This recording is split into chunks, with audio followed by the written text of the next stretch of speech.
దేవుని పిల్లలందరికీ వందనాలు, శుభములు తెలియజేసుకుంటున్నాను. గతంలో దేవుడున్నాడు జాగ్రత్త అన్న సభలతో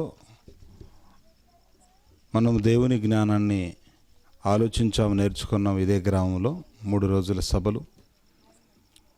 తర్వాత ఈ విధంగా మరలా మీ మధ్యలోకి రావటం అనేది దేవుని సంకల్పంగా, దేవుని యొక్క కృపగా మనం గుర్తించాలి. ఈరోజు ఈ రాత్రి మరి నామకరణ మహోత్సవానికి ఒక కుటుంబం వారు ఏర్పాటు చేసిన కార్యక్రమానికి మనమంతా ఆహ్వానితులుగా వచ్చాం. వచ్చిన మీరందరూ మీ ఆశీస్సులు ఆ కుటుంబానికి అందించి ఇక్కడ చెప్పబడుతున్న దేవుని జ్ఞానాన్ని శ్రద్ధగా, ఆసక్తితో వినవలసిందిగా కోరుతున్నాను. ప్రకటించిన విధంగా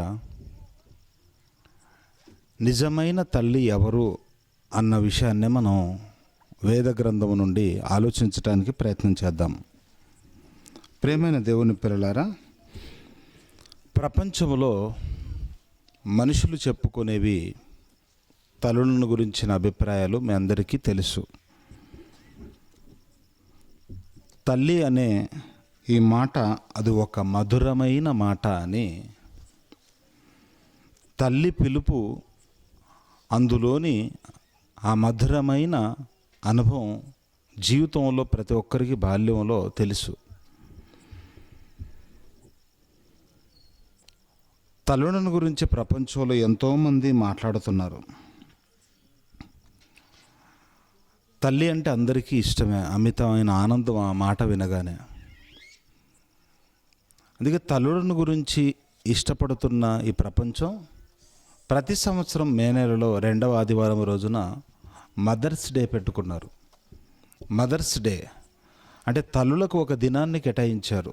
ఆ దినము ప్రతి ఒక్కరి ఛానల్స్లో మనకు కనిపిస్తూ తల్లిని గురించిన అనుభవాలు పంచుకుంటుంటారు. తల్లికి ఉన్న వారి అనుబంధాన్ని జ్ఞాపకం చేసుకొని మురిసిపోతూ ఉంటారు. ప్రతి ఒక్కరూ ఆ రోజు ఛానల్స్లో మాట్లాడుతూ బాల్యములో తల్లితో వారికి ఉన్న అనుబంధాన్ని గురించి కానీ వారి జ్ఞాపకాలను గురించి తలంచుకొని చాలా చక్కగా తల్లిని గురించి గొప్పగా మాట్లాడుతుంటారు. ఇక చాలామంది రచయితలైతే తల్లిని మించిన దైవం ఉందా అని పాట రాశారు. తల్లి అన్ని చోట్ల ఉండదని, అందుకే తల్లిని, దైవము అన్ని చోట్ల ఉండడని, తల్లిని ప్రత్యక్షంగా దేవుడు పెట్టాడని, దైవానికి ప్రతిరూపమే తల్లి అని రచయితలు చాలామంది మాట్లాడుతున్నారు. ఆ తర్వాత ఇక తల్లిని గురించి రాసిన పాటలను గురించి ఆలోచిస్తే ఇంకా మంచి పాటలు ఉన్నాయి. పెదవే పలికిన మాటల్లోనే తీయని మాటే కాలిని పూర్తి చేశారు. ఎందుకంటే మీకు పాటలన్నీ తెలుసు, ఏ పాట అయినా చెప్పగలుగుతారు. అమ్మని మించిన దైవం ఉన్నదా పాట. ఇలా ఆలోచిస్తే తల్లిని గురించి రచయితలు కావచ్చు, సినిమాలో డైరెక్టర్స్ కావచ్చు, ప్రపంచంలో మేధావులు అంతా తల్లిని గురించి గొప్పగా మాట్లాడుతూ ఉంటారు. మనకు తెలిసింది. అయితే ఇది ప్రపంచంలో ఉన్న మనుషుల అభిప్రాయాలు మాత్రమే. ఏదైనా మనం ఒక వ్యక్తిని గురించి, ఆ వ్యక్తులకు సంబంధించిన బాంధవ్యాలను గురించి, ప్రపంచంలో దేని గురించి అయినా తెలియాలి అంటే, అర్థం అవ్వాలి అంటే, ఆ లోతైన రహస్యాలు తెలుసుకొనుటకు ఖచ్చితంగా బైబిల్నే మనం చూడాలి. అందరిని పుట్టించినవాడు, నీకు తల్లిని ఇచ్చినవాడు, పిల్లల్ని ఇచ్చినవాడు, అన్నదమ్ముల్ని, తోబుట్టుల్ని ఇచ్చినవాడు, అందరినీ మనకు అనుగ్రహించినవాడు దేవుడు. దేవునికంటే ప్రపంచంలో ఎవరికి తెలియదు. అందుకే ఎవరిని గురించి తెలుసుకోవాలన్నా, చివరికి తల్లిని గురించి కూడా తెలుసుకోవాలన్నా బైబిల్నే మనం చూడాలి. బైబిల్లోనే ఏ విషయమైనా మనకు తెలిసేది. ఇక తల్లిని గురించి ఆలోచించటానికి ప్రారంభిస్తే మొట్టమొదటి తల్లి, మొట్టమొదటి స్త్రీ, మొట్టమొదటి భార్య ఒక పురుషునికి ఆవిడే హవ్వ. హవ్వను గురించిన ప్రస్తావన ఆదికాండం 3వ అధ్యాయము 20వ వచనంలో మనం గమనిస్తే,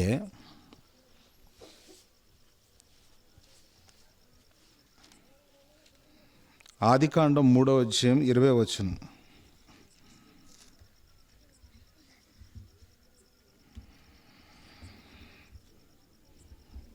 చదవండి.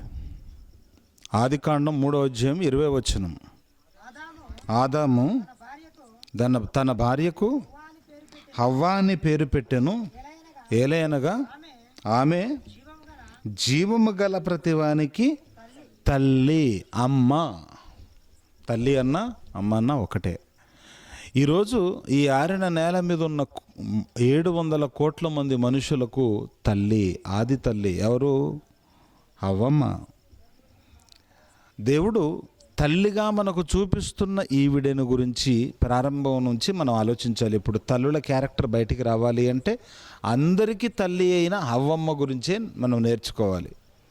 మరి ఇంతకీ ఈ తల్లిని గురించి ఏం రాయబడింది, ఈమె ఎలాంటిది అన్న విషయాల్లోనికి మనం వెళితే, ముందుగా ఈ తల్లిని గురించి తెలుసుకొనుటకు ముందుగా ఈవిడ కన్నా కుమారులను గురించే నేర్చుకోవాలి.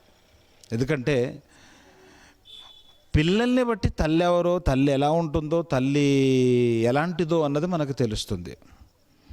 పిల్లలను బట్టి తల్లి తెలుస్తుంది. ఒక మాట ఉంది, మీ అందరికీ తెలిసిన మాట, ఇంటిని చూసి ఇల్లాలి గురించి చెప్పొచ్చట. ఇల్లు చూస్తే, అందులో ఉన్న ఆ వస్తువులను చూస్తే, ఆ ఇల్లు ఎలా శుభ్రంగా ఉందా, ఆ ఇల్లు ఎలా క్రమ పద్ధతిలో ఉందా, ఆ పిల్లల పెంపకం ఎలా ఉంది, వీటన్నిటిని బట్టి ఇంట్లో వాతావరణం కానీ పిల్లల్ని కానీ చూసి ఇల్లాలి గురించి చెప్పొచ్చు అన్న మాట మన మధ్యలో ఉంది. నిజమే అది. ఇప్పుడు పిల్లల్ని బట్టి తల్లి తెలుస్తుంది అన్నది, దాన్ని బట్టి మనం ఆలోచిస్తే ముందుగా ఈవిడ కన్నా జ్యేష్ఠ కుమారుడైన కయ్యూను గురించి మనం ఆలోచించాలి. కయ్యూను ఎలాంటి వాడో ఒక్కసారి ఆదికాండము 4వ అధ్యాయం 9వ వచనంలో, 4వ అధ్యాయం 9వ వచనం, యెహోవా నీ తమ్ముడైన హెబేలు ఎక్కడ ఉన్నాడని కయ్యూను అడగగా అతడు, నేను ఎరుగను, నా తమ్మునికి నేను కావలివాడనా అంటున్నాడు. దేవుడు కయ్యూను దగ్గరికి వెళ్ళి ఒక ప్రశ్న వేశాడు. ఏంటి ఆ ప్రశ్న అంటే, నీ తమ్ముడైన హెబేలు ఎక్కడున్నాడు అని అడుగుతున్నాడు. ఎవరిని అడుగుతున్నాడండి? కయ్యూను అడుగుతున్నాడు. ఎవరు అడుగుతున్నారు? దేవుడు అడుగుతున్నాడు. దేవుడు అడుగుతున్నప్పుడు ఎంత మర్యాదగా మాట్లాడాలి.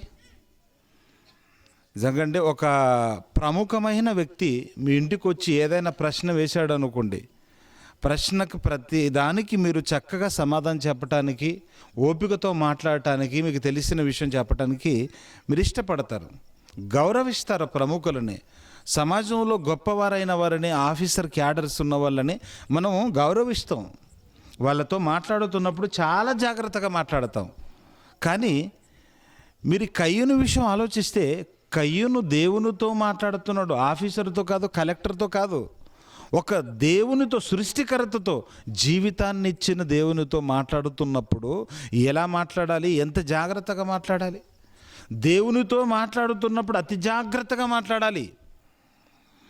ఎందుకంటే మనకున్నవన్నీ ఆయనవి, మనకున్న జీవితం ఆయన ఇచ్చింది, సమస్త మన జీవితం మీద ఆయనకే అధికారం ఉంది. అంత గొప్ప దేవుడు వచ్చి ఒక ప్రశ్న వేస్తే, ప్రశ్నకు సమాధానం ఏం చెబుతున్నాడో మరలా చదవండి. నీ తమ్ముడైన హెబేలు ఎక్కడున్నాడు అని అడిగాడు. అంటే సమాధానం ఏం చెప్పాలి? తెలియదు అని అనుకుంటే తెలియదని చెప్పాలి, తెలిస్తే తెలిసినట్టు చెప్పాలి. కానీ ఇవి రెండు కాకుండా ఎలా సమాధానం ఇచ్చాడు చూడండి. కింద ఎక్కడున్నాడని అడగగా, నేను ఎరుగను, నా తమ్మునికి నేను కావలివాడన. ఎప్పుడు నన్ను అపాయింట్ చేసావు వాచ్మెన్గా? నువ్వు ఎప్పుడు నన్ను వాచ్మెన్గా పెట్టావు? నా తమ్ముని చుట్టూ తిరగమని, నా తమ్ముడు ఎక్కడున్నాడో తిరగమని నువ్వేమైనా నాకు కావలిగా ఉండటానికి, కావలివాడిగా, ఒక వాచ్మెన్గా ఏమైనా ఉద్యోగం ఇచ్చావా నాకు? ఎలా మాట్లాడుతున్నాడు చూడండి. నేను నా తమ్మునికి కావలివాడనా అన్నాడంటే, ఈ సమాధానములో వాడికున్న అహంకారం స్పష్టమైంది, వాడికున్న గర్వం అనేది స్పష్టమైంది. దేవుడితో మాట్లాడుతున్నప్పుడు మర్యాదగా మాట్లాడటం లేదంటే వీడికి చాలా గర్వం ఉంది అని మనకు అర్థమైంది. దేవుని మీదే తిరుగుబాటు చేసి మాట్లాడుతున్నాడంటే స్పష్టంగా మనకు తెలిసి వస్తుంది, ఈ కయ్యూనులో చాలా గర్వం కనిపిస్తుంది. ఇది ఎవరిలో నుండి వచ్చిందో మీకు తెలియాలి అంటే ఇంకా కొంచెం వెనక్కి వెళ్ళాలి. ఈయన్ని కన్న తల్లిని గురించి ఆలోచిస్తే మీకు అర్థమవుతుంది. తల్లిని గురించి చూడండి, 3వ అధ్యాయం ఆదికాండం 3వ అధ్యాయం 13వ వచనం. అప్పుడు దేవుడైన యెహోవా స్త్రీతో నీవు చేసినది ఏమిటి? దేవుడు మరలా ఈమె కూడా ఒక ప్రశ్న వేశాడు.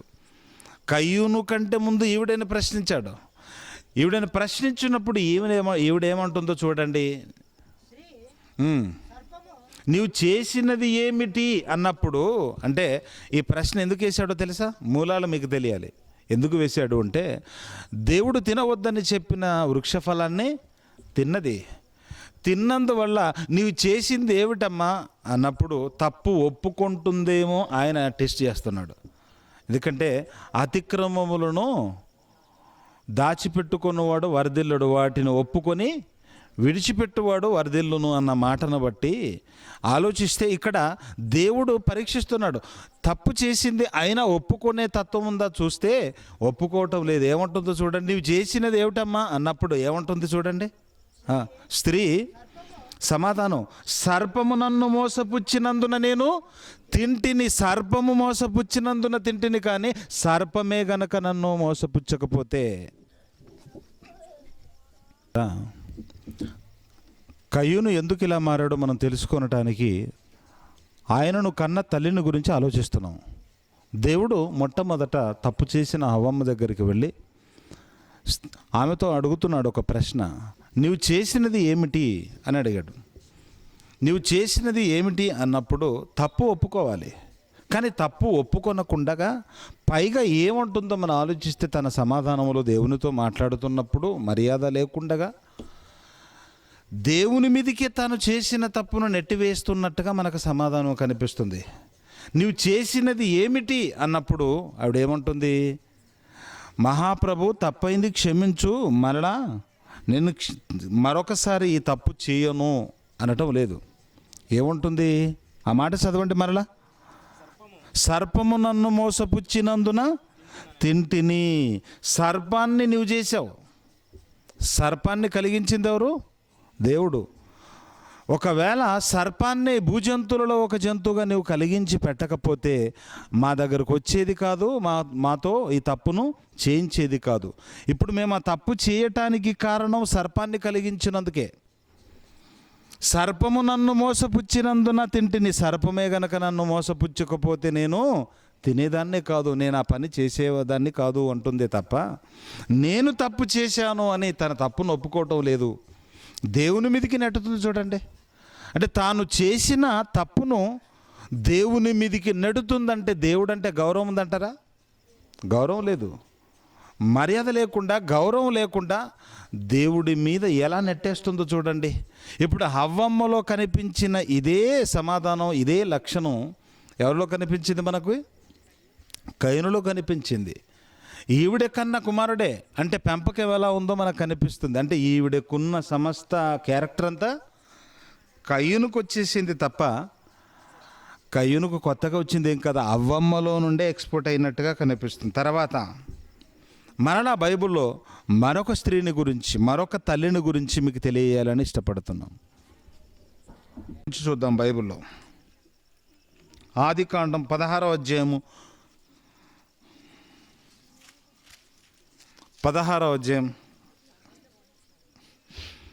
4వ వచనం చూడండి.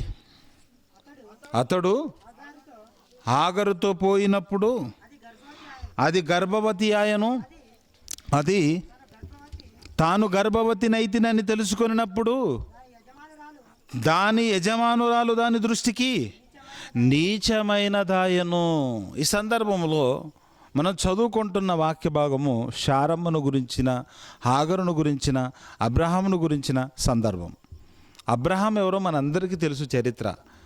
అబ్రహాము దేవుడు ఏర్పరచుకొనిన ఒక ప్రవక్త. దేవుడు ఏర్పరచుకొని మరి నీ గర్భవాసంలో నుండి అనేక జన్మలు రాబోతున్నారు అని దేవుడు వాగ్దానం చేశాడు. వాగ్దానం చేసి చాలా కాలమైంది కానీ పిల్లలు లేరు. పిల్లలు లేకపోవటం గమనించిన భార్య శారా, ఏమంటే మరి దేవుడు మనకు పిల్లల్ని ఇస్తానన్నాడు నిజమే, కానీ నా ద్వారా అని చెప్పలేదు, మీకు ఏ రూపంలో ఎవరి ద్వారానైనా ఇవ్వచ్చు, శారాతో మాత్రమే నీకు పిల్లల్ని ఇస్తానని ఎక్కడ వాగ్దానం చేయలేదు, మరి నీకు ఇస్తానన్నాడు, నీకు కొత్త పెళ్లి చేసుకోవా అని బతిమలాడింది. నీకు ఒక పెళ్లి చేయాలనుకుంటున్నానని శారా నిర్ణయించి పెళ్లి పెద్దగా ఆవిడే బాధ్యతలు స్వీకరించింది. దగ్గరుండి కోరి మరి భార్యే పెళ్లి చేస్తే ఈ రోజుల్లో కూడా ఎవరైనా ఏ పురుషుడైనా వద్దు అంటారా? వద్దనే పరిస్థితి ఉంటుందంటారా?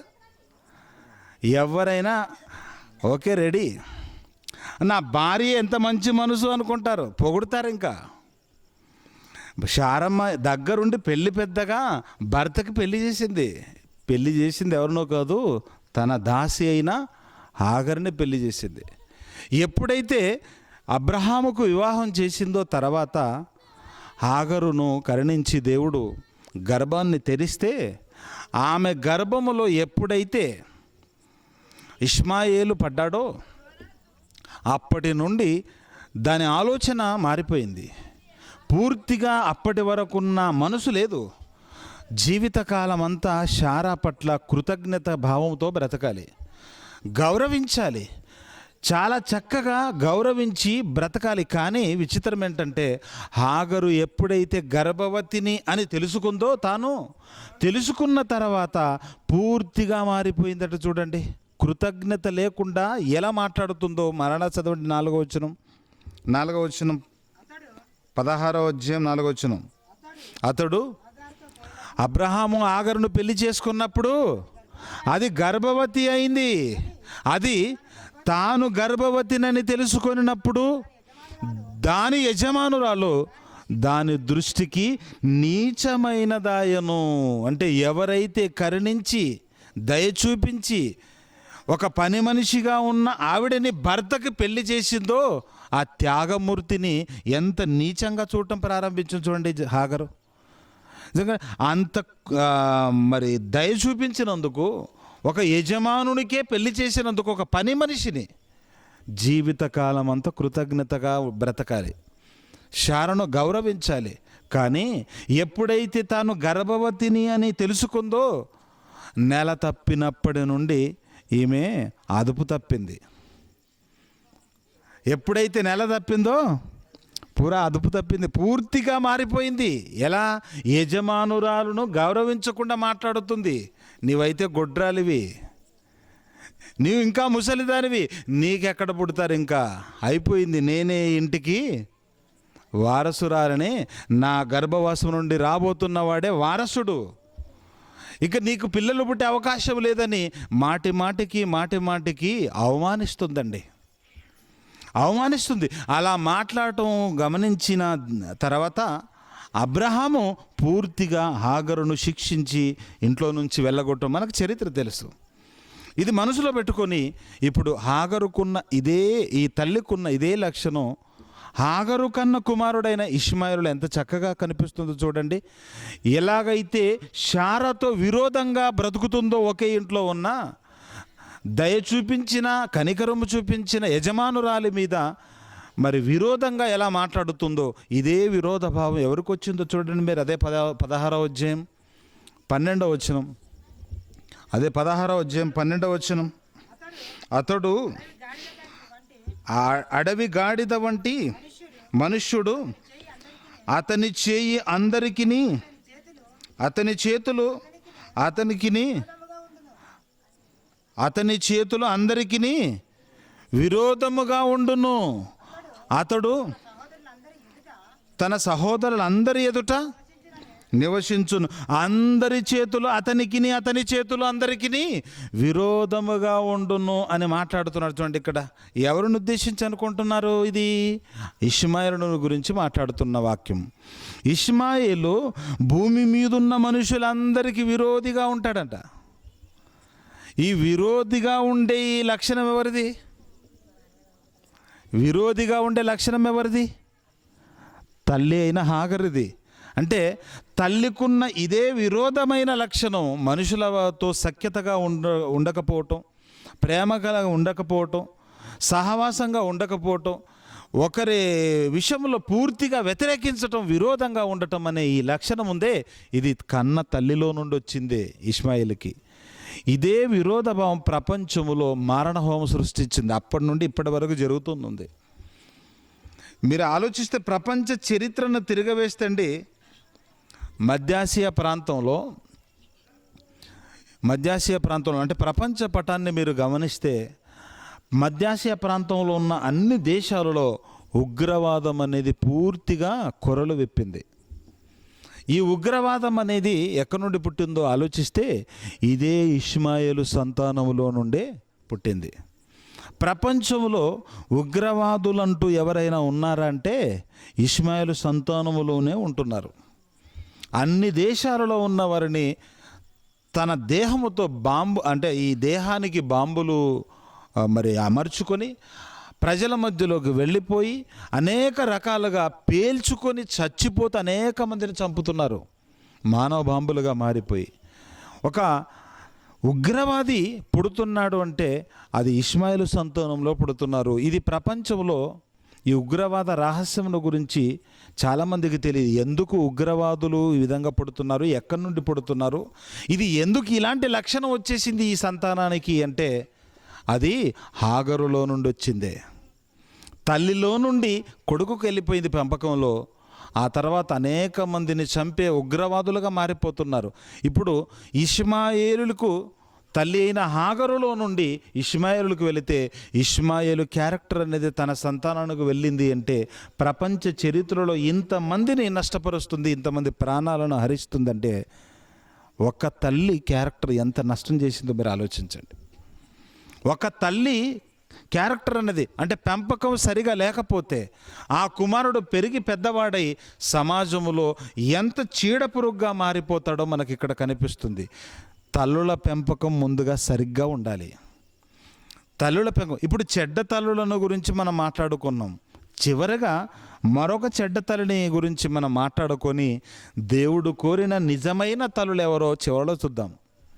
దేవుడు కోరుకొనిన నిజమైన తల్లులు, వాళ్ళను గురించి చివరిలో ఆలోచిద్దాం. ముందుగా ఇప్పుడు మనం మరొక తల్లిని గురించి ఆలోచిస్తే మార్క్సు వార్త 6వ అధ్యాయంలో 17వ వచనంలో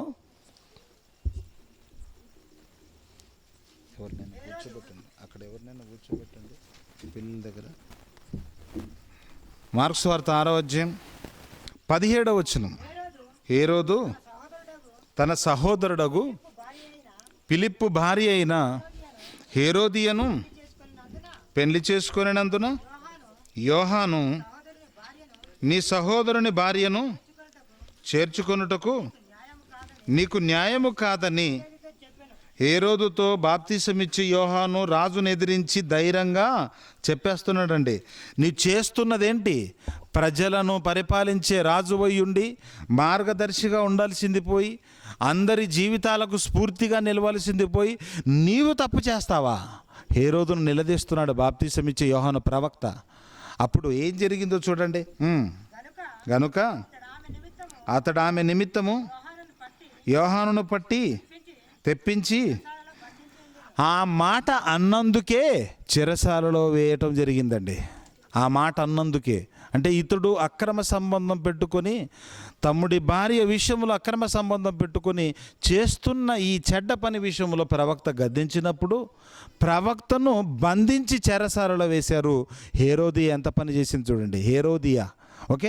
ఇప్పుడు ఇది మనసులో పెట్టుకొని అలాగే ముందుకు వెళితే ఉన్నట్టుండి హేరోదు యొక్క జననదినం వచ్చిందండి. అంటే బర్త్డే వచ్చేసింది.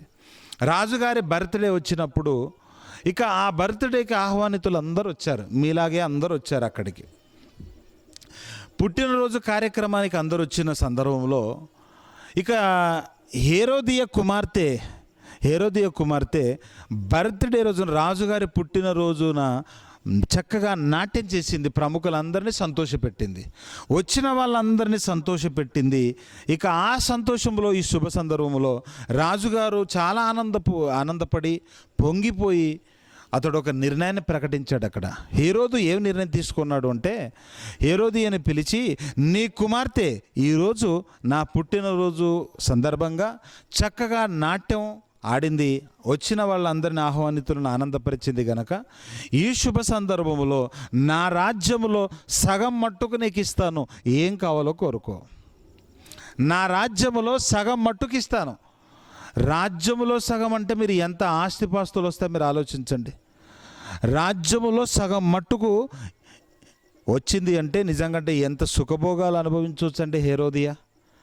ఇవన్నీ మనసులో పెట్టుకోండి. ఇక ఇవన్నీ ఆఫర్ ఇచ్చిన హేరోదియ కుమార్తె చక్కగా తల్లి దగ్గరికి వెళ్ళిపోయి, అమ్మా మరి పెద్దనాన్న మనకి రాజ్యములో సగం మట్టుకు ఇస్తానంటున్నాడు, కోరుకుంటే మరి ఏం కోరమంటావు? తల్లి దగ్గరికి వెళ్ళింది.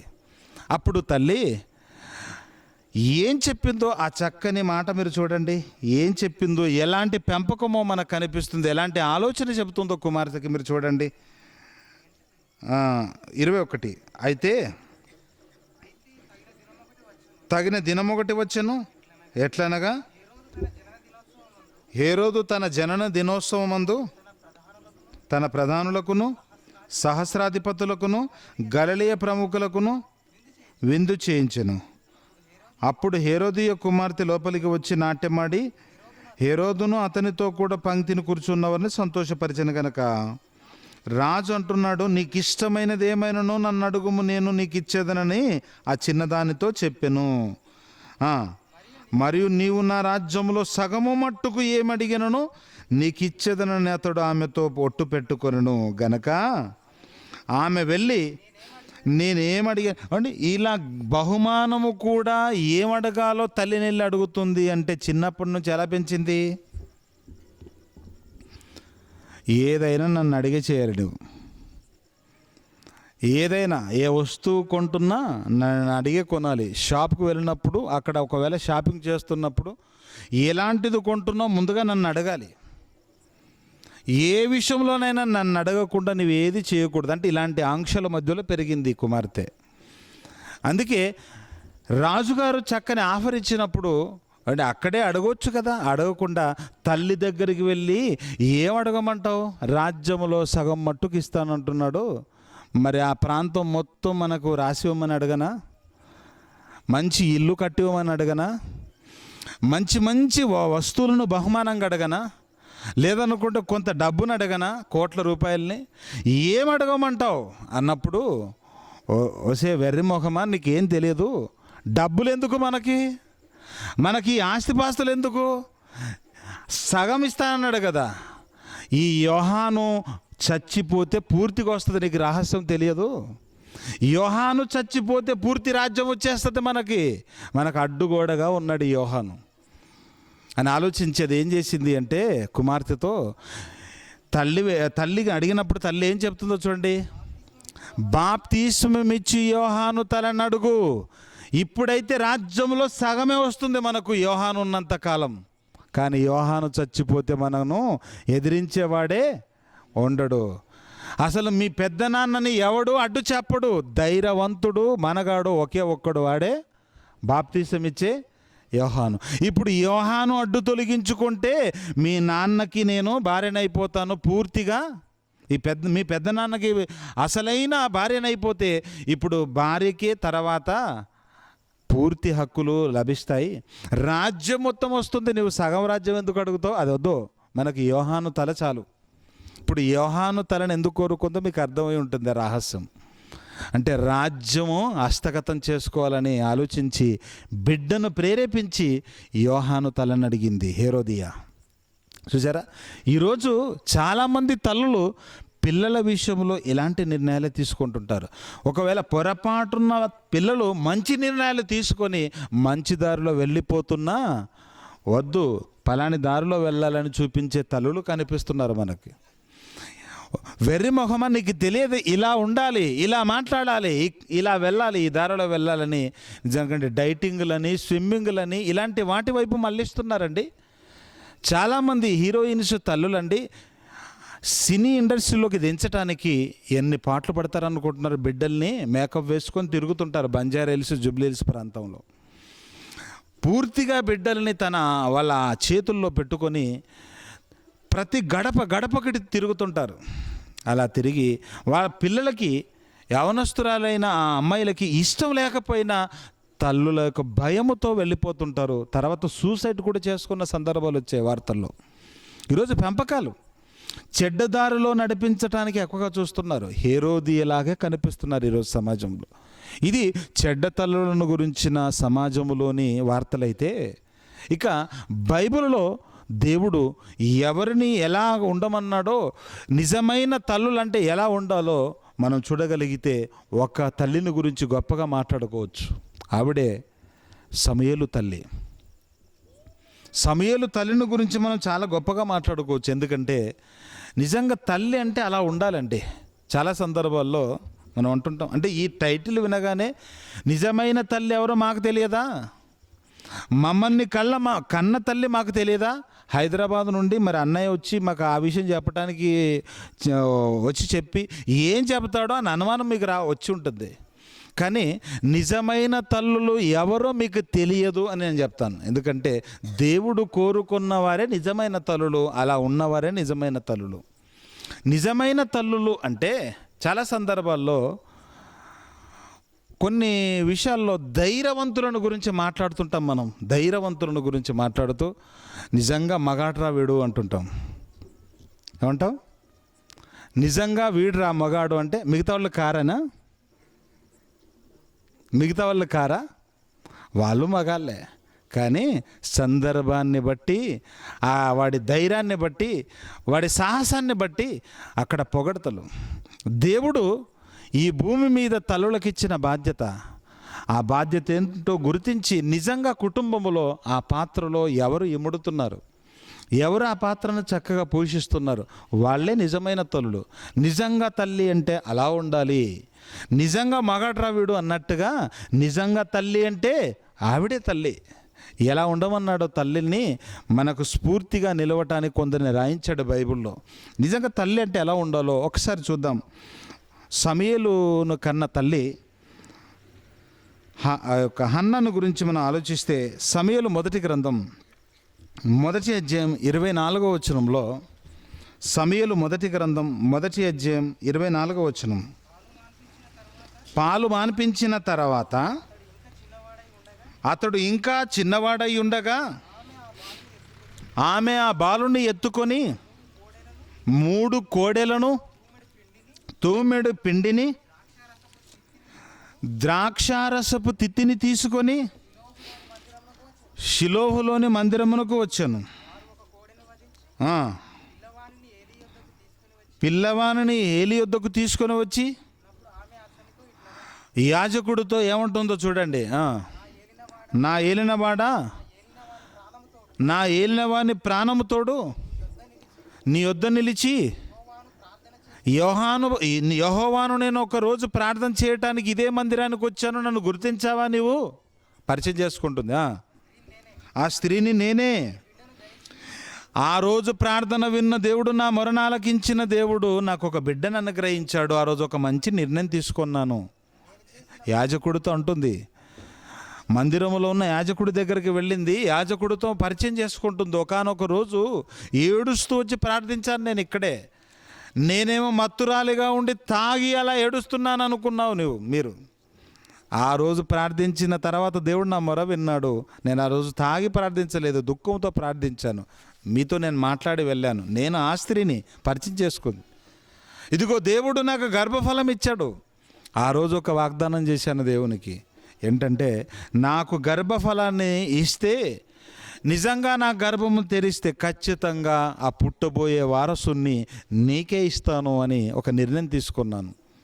పరిచయం చేసింది. అలా ఆ విషయాలన్నీ చెప్పిన తర్వాత ఏలీ ఎదుట వదిలిపెట్టింది, వెళ్ళిపోయింది. వయసు చూస్తే చాలా చిన్నవాడు. పాలు విడిచిన తర్వాత ఎంత వయసు ఉంటుందండి? ఇంచుమించుగా పాలు విడిచినప్పుడు వయసు ఎంత ఉంటుంది పిల్లలది? 8 సంవత్సరాలు, 7 సంవత్సరాలు, లేదనుకుంటే ఇంకా తక్కువ 5 సంవత్సరాలు.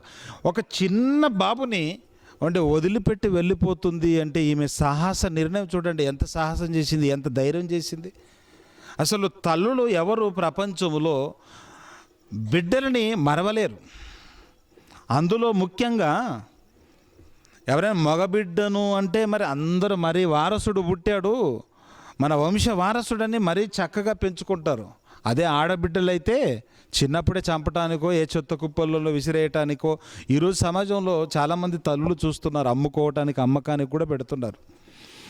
ఆడబిడ్డలు అనగానే ఖర్చు ఎక్కువని పెంపకములో కానీ పెళ్ళికి కానీ చాలా ఖర్చు అనుకొని పుట్టినప్పుడే అంటే వడ్ల గింజలని మరి వదిలిపెట్టి ఇలా చంపిన, గొంతు పిసికి చంపిన తల్లులు చాలామంది ఉంటారు, వార్తలు వస్తాయి మనకి.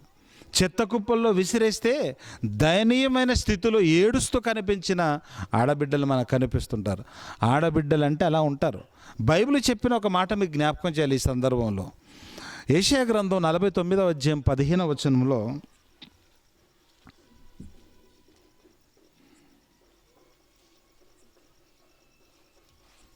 యెషయా గ్రంథం 49వ అధ్యాయం 15వ వచనంలో, స్త్రీ తన గర్భమున పుట్టిన బిడ్డను కరుణింపకుండా తన చంటి పిల్లను మరుచునా? వారైనా మరుచుదురేమో, నేను నిన్ను మరువను. దేవుడు తన ప్రేమను గురించి ఎంత ఉన్నతమైందో ఆ ప్రేమను తెలుసుకొనటానికి తల్లి విషయంలో పోల్చి మాట్లాడుతున్నాడు. స్త్రీ, ఒక తల్లి గర్భమున పుట్టిన బిడ్డను మరవకుండా ఉంటుందా, కరుణింపకుండా ఉంటుందా అని చెబుతూ, వారైనా కరుణింపకుండా ఉంటారేమో, మరిచిపోతారేమో అంటున్నాడంటే అది ఖచ్చితంగా నిజం. సమాజంలో చాలామంది ఆడబిడ్డలు పుట్టగానే అమ్మకానికి పెడుతున్నవారు, మార్కెట్లో అంగడి సరుకుగా మార్చేస్తున్న వాళ్ళు మన చుట్టూ కనిపిస్తుంటారు. అనేక మంది చెత్త కుప్పల్లో విసిరేస్తుంటారు. ఇది ప్రపంచంలో ఉన్న తల్లుల గురించి దేవుడు చెప్పిన భవిష్యత్తు క్రీస్తుకు పూర్వం 700 సంవత్సరాల క్రితమే ఈరోజు సమాజంలో మనకు కనిపిస్తుంది. కానీ హన్నా మాత్రం అలాంటి తల్లి కాదు. హన్నా మాత్రం చెడ్డ తల్లి కాదు. నిజంగా దేవుడు కోరుకున్నట్టుగా నిజమైన తల్లి అంటే ఏమిటండి? మగబిడ్డ వంశ వారసుడు లేక పుట్టాడు. అప్పటి వరకు ఎన్నో చివాట్లు, ఎన్నో అవమానాలు ఆమె జీవితంలో, గొడ్రాలు అని నిందించారు. తోబుట్టువులు కానీ, బంధువులు కానీ, అత్తింటి వారు కానీ నానా మాటలు అన్నారు హన్నా విషయంలో. అన్ని భరించింది. వారసుడు పుట్టాడు. ఆ వారసుడిని ఇంట్లో పెట్టుకొనక మరలా యాజకుని దగ్గరే వదిలిపెట్టింది, మందిరంలో దేవుని కోసం ఇచ్చింది. అంటే నిజంగా అన్నమాట నిలబెట్టుకుంది దేవుని దగ్గర. వెళ్ళింది ఆ యాజకుని దగ్గర వదిలిపెట్టింది పాలు విడిచిన చిన్న వయసులోనే. ఆ తర్వాత ఆమె తీసుకున్న నిర్ణయాన్ని బట్టి సమూయేలు జీవితం అంచెలంచెలుగా పెరిగి వర్ధిల్లి ఎంత పెద్దవాడయ్యాడో ఆలోచిస్తే పూర్తిగా దేశాలను పరిపాలించే రాజులనే అభిషేకించే గొప్ప పోస్టులోకి తీసుకెళ్ళాడు దేవుడు. ఇశ్రాయేలుల పక్షాన ఒక న్యాయాధిపతిగా నిర్ణయించాడు సమూయేలును.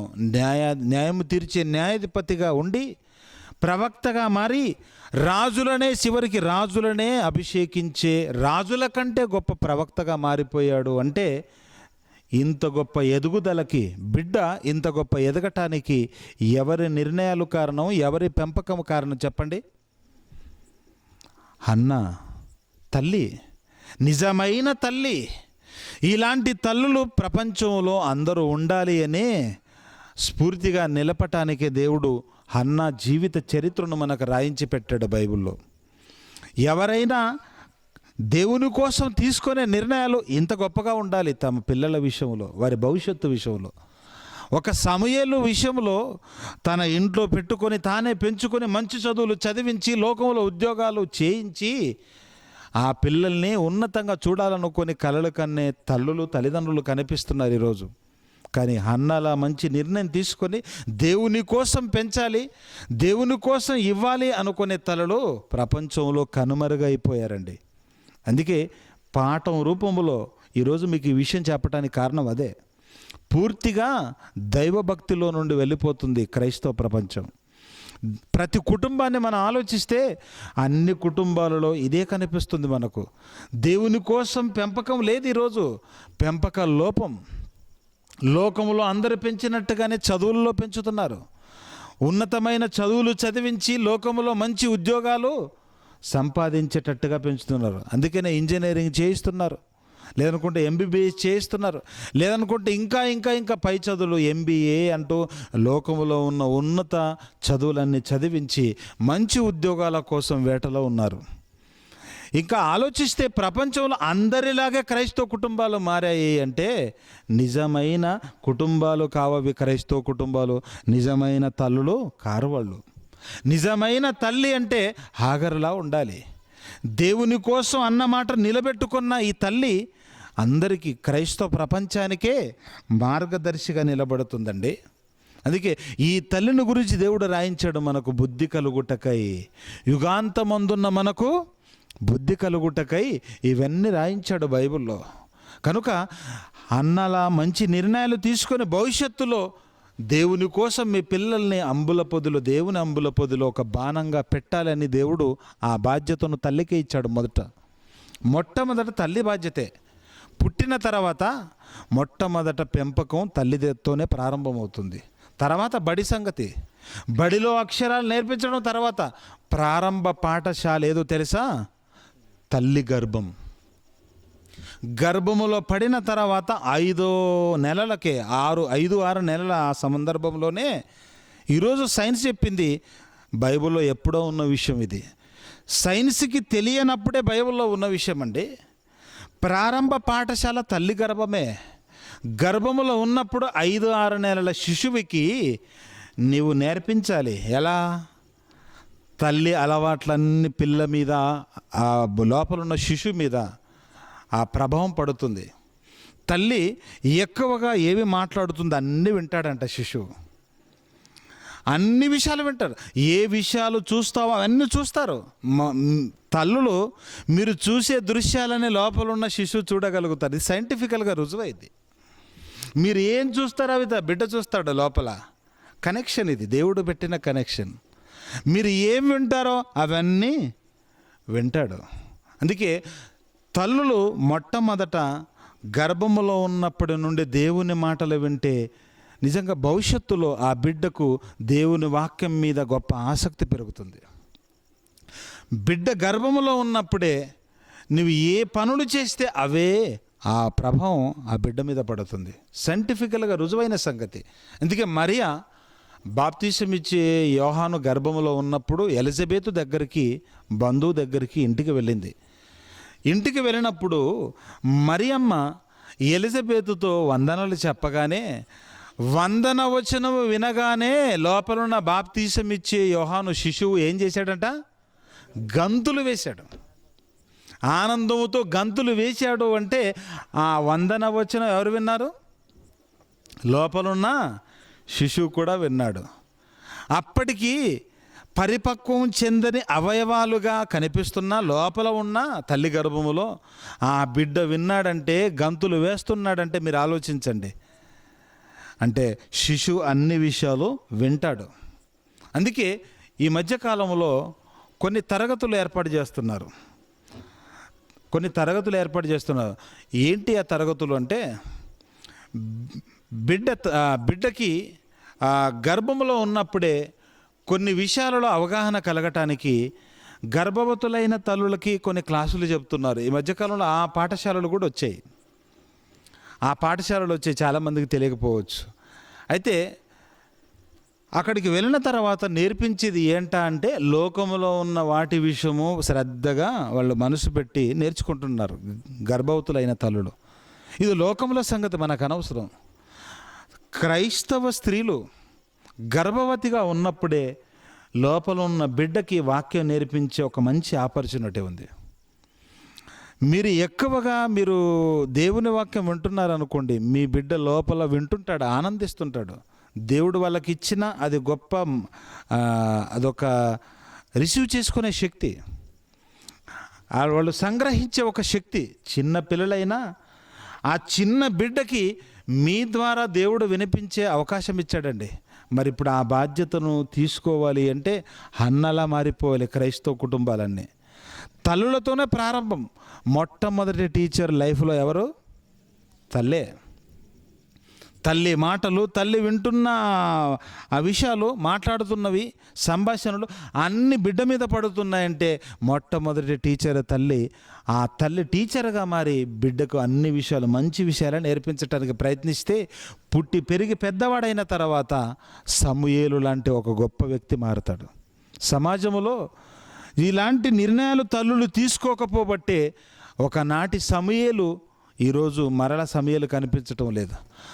క్రీస్తుకు పూర్వం, క్రీస్తు తర్వాత మనం ఆలోచిస్తే చరిత్ర పుటల్లో, బైబిల్లో చాలామంది ఇదే నేల మీద, ఇదే భూమి మీద పుట్టారు. వాళ్ళంత గొప్పగా మారారు. కానీ ప్రవక్తలు అంత గొప్పగా మారారు. కానీ ఈరోజు ఆ ప్రవక్తలు ఎందుకు పుట్టడం లేదు అంటే నిజమైన తల్లు లేకపోవటమే. వారిని పెంచిన విధానం మంచిది, వారిని పెంచిన విధానం మంచిది. అందుకే ఈరోజు కూడా అలా పెంచగలిగితే సమూయేలు లాంటి మరొక ప్రవక్త లాంటి గొప్పవాడు పుడతాడు. క్రైస్తవ సమాజంలో గొప్ప వ్యక్తులుగా మారతారు. మన పిల్లల్ని గొప్పగా చేయాలి అంటే తలల మీదే మొట్టమొదటి బాధ్యత దేవుడు ఉంచాడు. అందుకే తల్లులకి ఏదైనా ప్రశంస దక్కుతుందే తప్ప మిగతా ఎవరికి దక్కదండి అది. ఇంకా మనం ఆలోచిస్తే క్రీస్తు శకం మొదటి 100 సంవత్సరాలలో పౌలును వెంబడించిన, పౌలుతో ఉన్న సహచరుడుగా, సేవకుడిగా ఉన్న తిమోతి విషయంలో ఒక అద్భుతమైన మాట మనం చూడొచ్చు. తిమోతి చాలా గొప్పవాడు. తిమోతిలో ఉన్న విశ్వాసం గొప్పది. పౌలు ఆయనలో ఉన్న విశ్వాసమును గురించి పొగుడుతూ, అసలు నీలో ఉన్న ఈ విశ్వాసం ఎక్కడిది అంటే మొట్టమొదట నీ తల్లిలో నుండి వచ్చింది అంటున్నాడు. ఒకసారి చూడండి. అంటే తిమోతి ఇంత గొప్ప వ్యక్తిగా, ఈ బిడ్డ ఇంత గొప్పగా మారటానికి కారణం తల్లే అని ప్రశంసించాడు అపోస్తుడైన పౌలు. తిమోతికి రాసిన మొదటి పత్రిక, రెండో పత్రిక, తిమోతికి రాసిన రెండో పత్రిక మొదటి అధ్యాయము 5వ వచనం చూడండి. 5వ వచనం, నీ కన్నీళ్లను తలుచుకొని నాకు సంపూర్ణానందము కలుగుటకై నిన్ను చూడవలనని రేయింబగల్లో అపేక్షించుచు నీ అందున్న నిష్కపటమైన విశ్వాసమును జ్ఞాపకం చేసుకొని నా పితురాచార ప్రకారము నిర్మలమైన మనస్సాక్షితో నేను సేవించుచున్న దేవుని ఎడల కృతజ్ఞుడనై ఉన్నాను. ఆ విశ్వాసము మొదట నీ అవ్వైన లోయలోను నీ తల్లి అయిన యునికెలోను నివసించును, అది నీ యందు సహవసించుచున్నదని నేను రూఢిగా నమ్ముచున్నాను. పౌలు గుర్తించాడండి. తిమోతి, నీవెందుకు దేవుని మాటల పట్ల ఇంత ఆసక్తి కలిగి ఉన్నావో, నీలో ఇంత గొప్ప విశ్వాసం ఎందుకు ఉందో నాకు బాగా తెలుసు. నేను గ్రహించిన విషయం నీ కుటుంబంలో అందరి గురించి నాకు తెలుసు కదా. మొట్టమొదట నీ తల్లిలో నుండే వచ్చింది నీకు ఈ విశ్వాసం అంటున్నాడు. అంటే ఒక బిడ్డ దేవుని పట్ల భక్తి కలిగి ఉన్నాడంటే, గొప్ప విశ్వాసిగా ఎదిగాడు అంటే దానికి కారణం ఎవరంటున్నారు పౌలు? తల్లి. నీ తల్లి అయిన యునికే గురించి తెలుసా? ఇప్పుడే చదువుకుంటున్నాం. నిజంగా ఇంతకుముందు చదివారా యునికేను గురించి? చాలామందికి యునికేను గురించి తెలియదు. టీవీ సీరియల్స్ యాంకర్ గురించి చెప్పమని చెప్తారు, కానీ యునికే గురించి ఎవరికి తెలుసు? క్రైస్తవ్యంలో చాలామందికి బైబిల్లో ఉన్న వ్యక్తుల పేర్లు తెలియవు, బైబిల్లో ఉన్న వ్యక్తుల జీవితాలు తెలియదు. అదే టీవీ సీరియల్ యాంకర్ గురించి చెప్పమంటే చెప్పేస్తారు. అదే ఏ సినిమా హీరోయిన్ గురించి కానీ, హీరో గురించి, నటీనటుల గురించి చెప్పమంటే చెప్తారు. ఏ సీరియల్ గురించి అయినా, అందులో వారి పాత్రను గురించి అయినా, ఆ పాత్ర పేరు గురించి అయినా ఇట్టే చెప్పగలుగుతారు. ఆ జ్ఞానం బాగుంది. ఎందుకంటే ప్రతిరోజు మన అభ్యాసం అంతేది ఇవే కదా. సాయంకాలం కాగానే కుటుంబ సమేతంగా కూర్చొని అందరూ కలిసి ఈరోజు ప్రార్థన చేసుకుంటున్నారా, టీవీ చూస్తున్నారా? టీవీ చూస్తున్నారు. ఒకప్పుడు చక్కగా అందరూ కుటుంబ సమేతంగా కూర్చొని సాయంకాలం కాగానే ప్రార్థన చేసుకునేవాళ్ళు. బైబిల్ చదువుకునేవాళ్ళు. అలా బైబిల్ చదువుకొని ప్రార్థన చేసి కుటుంబ సమేతంగా అందరూ కూర్చొని భోజనం చేసి నిద్రపోయేవాళ్ళు. ఆ రోజులు పోయాయి. ఈరోజు రాను రాను ఎలా మారిపోయింది క్రైస్తవ కుటుంబ పరిస్థితి అంటే, కుటుంబ సమేతంగా కూర్చొని సినిమాలు చూస్తున్నారు. అందులో వచ్చే ఆ డైలాగులకి, ఆ మాటలకి పొంగిపోతున్నారు. వారి పిల్లలకు కూడా అవే నేర్పడానికి ఇష్టపడుతున్నారు. ఇది క్రైస్తవ సమాజం పరిస్థితి ఈరోజు. ప్రియమైన దేవుని పిల్లలారా, తల్లులు ఎలా ఉండాలో పౌలు గారి మాటను బట్టి ఆలోచిస్తే, తిమోతిలో ఉన్న గొప్ప విశ్వాసం అంతా యునీకెను నుండి వచ్చింది అని యునీకెను జ్ఞాపకం చేస్తున్నాడు. మీరు జీవితకాలంలో మర్చిపోకుండా గుర్తుంచుకోవాల్సిన పేరు యునీకే పేరు. తల్లులుగా క్రైస్తవ కుటుంబంలో అందరూ తల్లులు గుర్తుంచుకోవాలి యునీకే పేరు. ఎందుకంటే యునీకే ఒక మంచి విశ్వాసం కలిగిన భక్తుణ్ణి, పౌలు గారి సహచరుణ్ణి అందించింది దేవునికి. ఆమెలోని విశ్వాసం కుమారుల్లోనికి చక్కగా ఆమె అలవరిచింది. అవన్నీ పెంపకంలో నేర్పించింది. గొప్పగా మారిపోయాడు తిమోతి. అందుకే పౌలు గారితో ప్రయాణంలో, ఆ రెండో ప్రయాణం మూడో ప్రయాణంలో ఎప్పుడు తను వెన్నంటి కనిపిస్తున్నాడు. పౌలు గారి యొక్క సువార్త దండయాత్రలో ఎక్కడైనా తిమోతి వెనకలే ఉన్నాడు. అందరూ వచ్చి వెళ్ళిపోతున్నా పౌలును చివరి వరకు వెంబడించి తన విశ్వాసాన్ని కాపాడుకున్న వ్యక్తులలో తిమోతి కనిపిస్తున్నాడు. ఇలా తిమోతి ఇంత గొప్ప వ్యక్తిగా, దేవునికి ఉపయోగపడిన ఒక సేవకుడిగా, ఇంత గొప్ప వ్యక్తిగా వెదగటానికి కారణం తల్లి యునీకే అంటున్నాడు. ఇప్పుడు యునీకేలోకి ఎక్కడి నుండి వచ్చిందన్నాడు? లోయలో నుండి. అంటే యునీకే తల్లి, ఆవిడ తల్లిలో నుండి ఈవిడలోకి వస్తే ఆవిడలో నుండి కుమారునిలోనికి వచ్చింది అంటున్నాడు. తల్లుల ప్రాధాన్యత మీరు గమనించాలి. ఇక్కడ తల్లులను బట్టే ఆనందిస్తున్నాడు. మొట్టమొదట దేవుని కోసం పెంచటంలో ప్రధాన పాత్ర, ప్రముఖమైన పాత్ర, మొట్టమొదటి పాత్ర తల్లిదే అని గుర్తించాలి. ఇక ఈ తిమోతికి తండ్రి ప్రమేయం ఏమి లేదంటే, అసలు తండ్రి గ్రీసు దేశస్థుడు, అన్యజనుడు, ఇశ్రాయేలుడు కాదు. అన్యజనులలో నుండి ఒకడిని వివాహం చేసుకుంది యునికే. కానీ అన్యజనుడైన ఎందుకింత గొప్ప వ్యక్తిగా ఈ తిమోతి మారాడు తండ్రి అన్యజనుడైనా అంటే తల్లిని బట్టి. ఈ చరిత్రను మీరు చూడాలి అనుకుంటే అపోస్తుల కార్యములు 16వ అధ్యాయం 1వ వచనం చూడండి. అపోస్తుల కార్యములు 16వ అధ్యాయం 1వ వచనం తిమోతి కుటుంబమును గురించి మాట్లాడుతూ, పౌలు దెర్బేకును లుస్త్రాకును వచ్చెను. అక్కడ తిమోతి అను ఒక శిష్యుడుండెను. అతడు విశ్వసించిన ఒక యూదురాలి కుమారుడు. అతని తండ్రి గ్రీసు దేశస్థుడు తండ్రి అయినా తిమోతి ఎందుకు ఇంత గొప్పవాడిగా మారాడు అంటే దానికి కారణం ఎవరు? తల్లిని బట్టే తిమోతి ఇంత గొప్పగా మారాడు. తండ్రి ప్రమేయం ఇందులో ఏమీ లేదు అనటానికి తిమోతి ఉదాంతం, తిమోతి జీవితం మనకు సాక్ష్యం. ఇక ఈరోజు తల్లులను గురించి మనం ఆలోచిస్తే ప్రపంచంలో ఏ ఒక్కరు ఇలా దేవుడు కోరుకున్నట్టుగా పిల్లల్ని పెంచే పరిస్థితులు లేవు. పూర్తిగా సమాజంలో ఉన్నవన్నీ నేర్పించటానికే ప్రయత్నిస్తున్నారే తప్ప దేవునిలో పెంచటానికి, దేవునిలో అభ్యాసం చేయించటానికి ఎవరు ప్రయత్నించడం లేదు. బయట ప్రపంచంలో అదే పరిస్థితి. వాళ్ళను చూసి క్రైస్తవ కుటుంబాలు అలాగే చేస్తున్నాయి.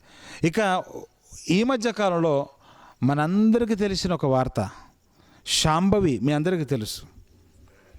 శాంభవి చిన్న పాప అండి. ఒక 4-5 సంవత్సరాలు నిండని చిన్న పాప. అలాంటి చిన్న పాపకి తల్లి ఏమి నేర్పించిందో మనందరికీ తెలుసు. భవిష్యత్తు చెప్తాను అనే పాప ద్వారా చెప్పించటం, ఏదో వచ్చి రాని మాటలతో, సరిగ్గా మాటలే రావు ఆ పాపకి. ఆ వయసులోనే ఏవో కొన్ని పదాలు నేర్పించినప్పుడు ఆ మాటలనే పలికి భవిష్యత్తు చెప్తుంది మా అమ్మాయి అని ప్రచారం చేసుకొని చాలామందిని మీడియా వలన రప్పించి, మీడియాలో కూడా భవిష్యత్తు చెప్తుందని చిన్న పాప జీవితాన్ని అడ్డుపెట్టుకొని అప్పటికే చాలా డబ్బు సంపాదించింది. ఎప్పుడైతే ఇది బూటకం అని తెలిసిపోయిందో ఆ పాప దగ్గరికి వెళ్ళి కెమెరాలు పట్టుకొని చాలామంది న్యూస్ సేకరించిన వాళ్ళందరూ సిగ్గుపడ్డారు. చాలామంది ఆ పాప చేత భవిష్యత్తు చెప్పించుకోవాలని వెళ్ళిపోయిన వాళ్ళందరూ ప్రముఖులు కూడా ఉన్నారు, సిగ్గుపడ్డారు. ఇక కొందరు జన విజ్ఞాన వేదిక లాంటి సంస్థలు వెళ్ళి ఆ గుట్టును రట్టు చేశారు. ఆ తర్వాత తేలింది ఏంటంటే, చిన్న పాప జీవితం, కన్నబిడ్డ జీవితాన్ని అడ్డుపెట్టుకొని కనీసం బడికి పంపించకుండా, మంచి దారిలో నడిపించకుండా బిడ్డ జీవితాన్ని అడ్డుపెట్టుకొని కోట్లు సంపాదించింది అని ఆ తర్వాత తేలింది. అప్పుడు ఎప్పుడైతే నిజం బయటపడిందో చిన్న పాపని బడికి పంపించారు. పేపర్లో మరలా రాశారు, శాంభవి బడి బాట, తర్వాత తల్లి జైలు బాట. వెళ్ళిపోయింది, ముగిసిపోయింది అంతటితో. అంటే చిన్నపిల్లల జీవితాలను, వారి భవిష్యత్తును బాగు చేయవలసిన తల్లిదండ్రులే పాడు చేస్తున్నారు అనటానికి శాంభవి లాంటి తల్లులు ప్రపంచంలో చాలామంది ఉన్నారు. ఇక క్రైస్తవ కుటుంబాలలో కూడా ఇలాంటి వాళ్ళు మనకు కనిపిస్తున్నారు ఈ మధ్యకాలంలో. ఎందుకంటే దేవుడు గర్భఫలాన్ని ఇచ్చి నా కోసం పెంచాలి అని బాధ్యత అప్పగించాడు. పిల్లలను వాక్యములో పెంచాలి, నా కోసం పెంచాలి అని దేవుడిస్తే, దేవుని కోసం పెంచగా ప్రపంచంలో ఉన్నవన్నీ వాటి కోసం పెంచుతున్న తల్లులు చాలామంది కనిపిస్తున్నారు. ఇక కన్నప్పుడు ముందుగా పేరు పెడుతున్నప్పుడు, ఈరోజు నామకరణం కాబట్టి మీకు చక్కగా అర్థమవుతుంది. పేరు పెడుతున్నప్పుడు మరి సేవకుల చేత సెలెక్ట్ చేయించుకొని మంచి పేర్లు పెట్టుకుంటారు. బైబిల్లో ఉన్న పేర్లు మరీ కోరి కోరి పెట్టుకుంటుంటారు. బైబిల్లో ఉన్న పేర్లన్నీ పెడుతున్నారు, కానీ క్యారెక్టర్ వదిలిపెడుతున్నారు. దేవుడు మీ పిల్లలకు వాళ్ళ క్యారెక్టర్ నేర్పించండి అన్నాడా, ప్రవక్తల పేర్లు పెట్టండి అన్నాడా? ఏం చెప్పాడండి? వాళ్ళ బ్రతుకును నేర్పించమన్నాడా? మీకు అలా అయితే అర్థమవుతుంది. వాళ్ళ బ్రతుకును నేర్పించమని చెబుతున్నాడా, లేకపోతే వాళ్ళ పేర్లు పెట్టుకోమంటున్నాడా? వాళ్ళ బ్రతుకునే నేర్పించండి మీ పిల్లలకు అన్నాడే తప్ప వాళ్ళ పేర్లు తగిలించండి అని ఎక్కడ చెప్పలేదు. ఏ పేరున్నా ఆ పేరుతోనే నువ్వు బ్రతుకు. ఒక సమూయేలులా ఏ పేరున్నా పర్వాలేదు, నువ్వు అదే పేరు, నీకున్న పేరుతోనే దావీదులా బ్రతుకు, నీకున్న పేరుతోనే మోషేలా బ్రతుకు. అది తప్ప, అలా పెంచాలి తప్ప మోషే అని పేరు పెట్టి, దావీదు అని పేరు పెట్టి దేవుని కోసం పెంచకపోతే ఏం ప్రయోజనం చెప్పండి? అందుకే చాలామంది దావీదు పేరు పెడుతున్నా దావీదులా పెంచటం లేదు కాబట్టి దావూద్ ఇబ్రాహీం అయిపోతున్నారు. దావూద్ ఇబ్రాహీం అంటే ఎవడనుకుంటున్నారు? భారతదేశం వెతుకుతున్న ఒక అండర్ వరల్డ్ డాన్. వీడి మీద అనేక కేసులు ఉన్నాయి, చాలామందిని పొట్టన పెట్టుకున్నాడు. బాంబు దాడుల్లో కానీ, తర్వాత బెంగళూరులో బాంబు దాడుల్లో కానీ, ఈరోజు అన్ని రాష్ట్రాల్లో ఈ బాంబులు పేలటానికి కారకుడు, దాని వెనకాల ఉన్న చీకటి సామ్రాజ్యానికి రాజు వీడే అని అందరికీ తెలుసు, బహిరంగ రహస్యం. పాకిస్తాన్లో తలదాచుకున్నాడు.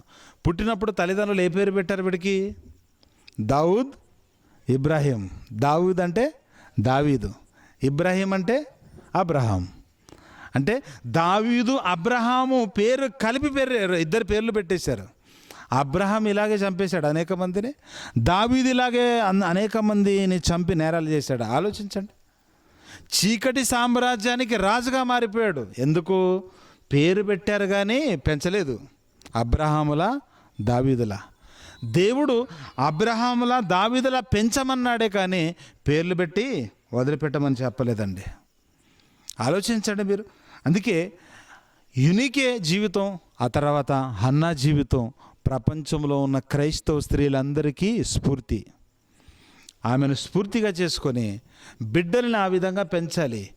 ఒక మంచి తిమోతిని అందించింది దేవునికి, ఒక మంచి సమూయేలును అందించింది హన్నా. ఇలా మనం ఆలోచిస్తే ఇంకా తల్లులు ఎలా ఉండాలో, నిజమైన తల్లులు. చివరికి ఒక మాట చూపించాలి మీకు. తిమోతికి రాసిన మొదటి పత్రిక 5వ అధ్యాయం 14వ వచనం. తిమోతికి రాసిన మొదటి పత్రిక 5వ అధ్యాయం 14వ వచనం. కాబట్టి యవ్వన స్త్రీలు వివాహము చేసుకొని పిల్లలను కని గృహ పరిపాలన జరిగించుచు నిందించుటకు విరోధికి అవకాశము ఇయ్యకుండవలనని కోరుచున్నాను. ఇంట్లో ఉండి గృహ పరిపాలన జరిగించుచూ ఉండాలి అన్నాడు. దేవుడు గృహ పరిపాలన జరిగించుచుండాలి అన్నాడు. ఈ గృహ పరిపాలన బాధ్యత ఎందుకు ఇచ్చాడు స్త్రీకి? ఎందుకు ఇచ్చాడు అంటే, మొట్టమొదట పిల్లల్ని కన్న తర్వాత టీచర్ బాధ్యత నీకే ఉంది కనుక ఇంట్లో ఉండి ఈ పరిపాలనను జరిగించుకోవాలి, దేవుని కోసం పిల్లల్ని పెంచాలి అన్నాడు. కానీ ఈరోజు గృహ పరిపాలన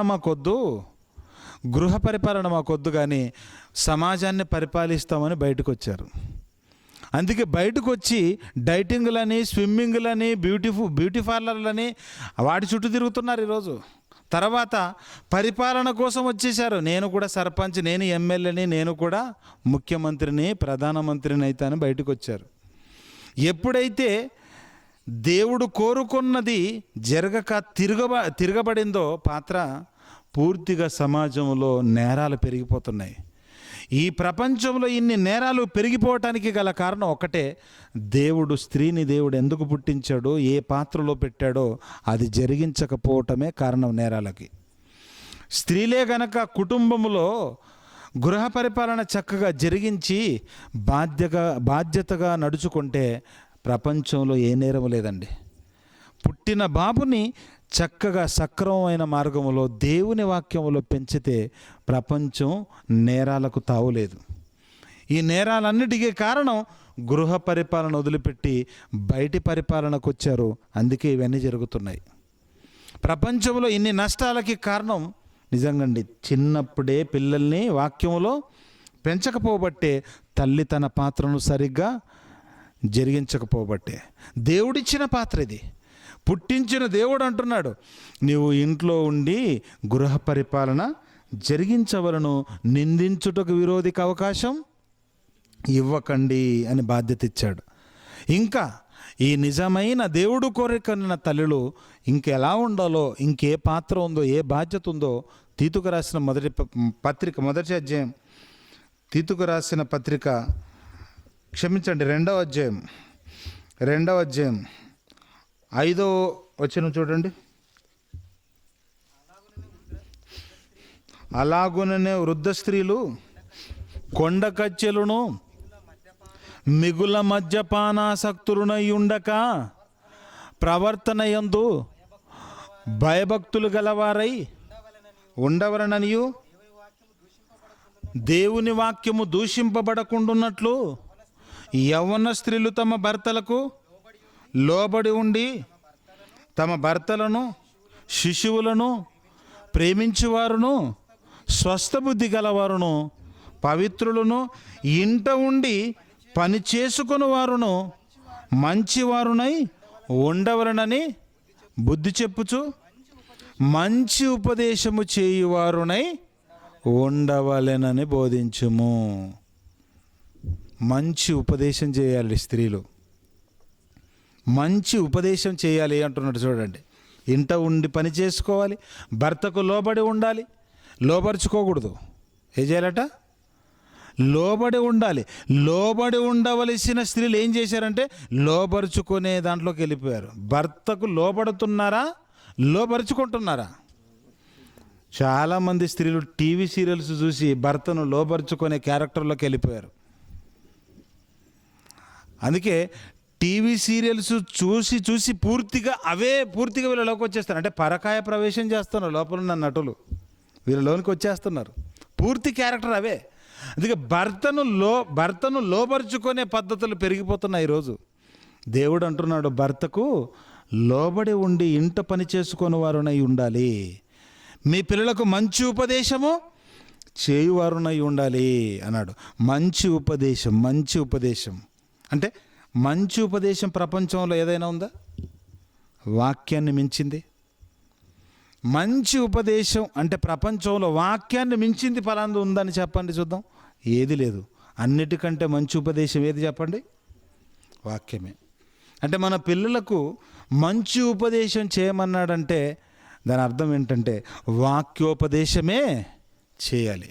దీన్ని మించిన మంచి ఉపదేశం లేదు కనుక, దీన్ని మించిన పవిత్రమైన మాటలు, పరిశుద్ధమైన మాటలు ఏవి లేవు ప్రపంచంలో. దేవుని మాటే పవిత్రమైంది, పరిశుద్ధమైంది, చాలా మంచిది. ఇప్పుడు ఈ దేవుని మాటనే ఈ ఉపదేశంగా మీ పిల్లలకు నేర్పించండి అన్నాడు. ఇలా నేర్పించకపోతే అండర్ వరల్డ్ డాన్ అయిపోవచ్చు, చెప్పలేం భవిష్యత్తులో. చాలామంది నేరస్తులు అయిపోవచ్చు, దొంగలు, దోపిడీదారులు, మోసగాళ్ళు, నరహంతకులు అవ్వచ్చు.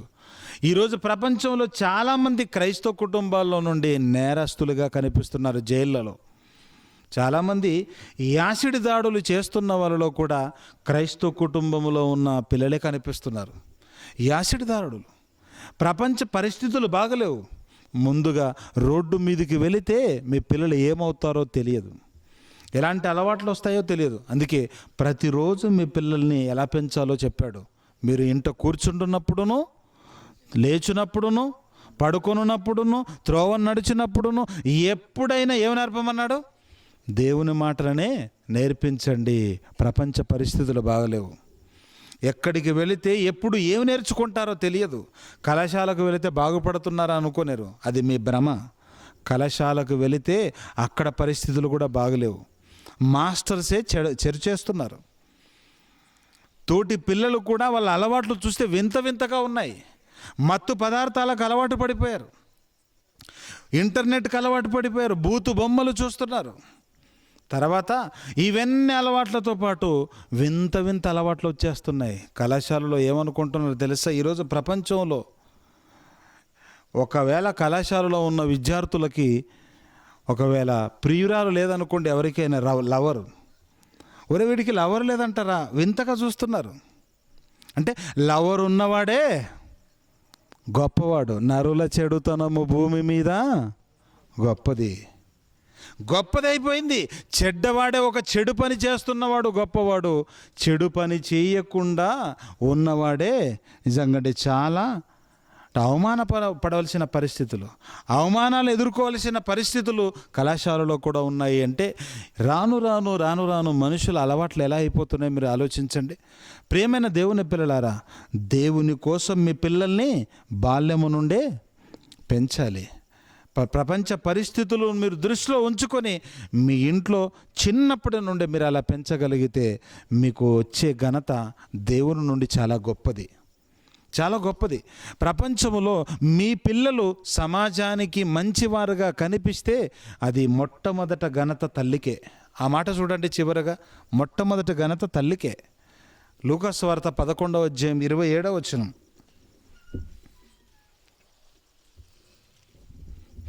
లూకాసు వార్త 11వ అధ్యాయం 27వ వచనం. ఆయన ఈ మాటలు చెప్పుచుండగా ఆ సమూహములో ఉన్న ఒక స్త్రీ ఆయనను చూచి, నిన్ను మోసిన గర్భమును నీవు కుడిచిన స్తన్యములను ధన్యములైనవి ఆ మహామూర్తి ఆ తల్లి ఎవరు నిన్ను కన్నది. ఎంత గొప్ప మాటలు చెప్తున్నావు నువ్వు, ఎంత గొప్పగా ఉన్నావు నీ జీవితం. నీ జీవితాన్ని చూస్తున్నప్పుడు, నీ మాటలు వింటున్నప్పుడు నిజంగా ఆ తల్లి ఎవరో నిన్ను కన్నది కానీ చాలా గొప్పది అని కీర్తిస్తున్నారు. చూడండి మరియమ్మని. యేసుక్రీస్తు జీవితాన్ని బట్టి ఘనత యోసేపుకు దక్కిందా, మరియమ్మకు దక్కిందా చెప్పండి? ఎవరికి దక్కిందండి? మరియమ్మకి దక్కింది. నిజమైన తల్లి ఇలా ఉండాలి. అలా పెంచితే వచ్చే ప్రశంస, ఆ ఘనత, ఆ ధన్యత తల్లికే దక్కుతుంది కానీ తండ్రికి కాదు. కనుక మీ పిల్లల భవిష్యత్తు మీ చేతిలో ఉంది. అది తల్లి గర్భమున పడినప్పటి నుండి ప్రారంభమైంది బాధ్యత. అప్పటి నుండి మీ పిల్లలు పెరిగి పెద్దవారై ప్రయోజకులై పూర్తిగా సమాజంలో దేవుని కలలు పండించేవారిగా మారాలి అంటే పూర్తి బాధ్యత, ప్రాముఖ్యమైంది మొట్టమొదటిది తల్లి బాధ్యత. వాళ్ళే నిజమైన తల్లులు. అలా పెంచిన వారు, అలా పెంచని వారు హేరోదియలా, ఒక హాగరులా, లేదనుకుంటే ఒక హవ్వలా, ఒక చెడ్డ తల్లులుగా దేవుని చరిత్రలో నిలిచిపోక తప్పదు. ప్రార్థించుకుందాం. దయగలిగిన మా తండ్రి,